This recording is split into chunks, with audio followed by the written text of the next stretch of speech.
How to log in to National University of Bangladesh. So if you want to log into National University of Bangladesh, then first open up a browser, any browser that you're comfortable with, and then search for National University of Bangladesh login. And now you can go for the National University login, which is NU login, which is on the first search. So now to log into your account, first you need to enter your application roll number on the first blank.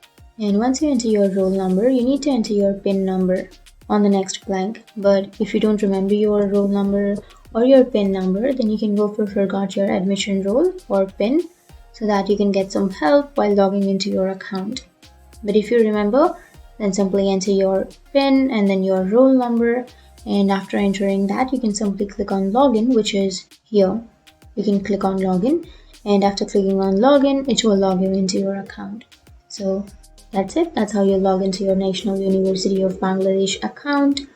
And if you have any questions, feel free to comment below. Thanks for watching.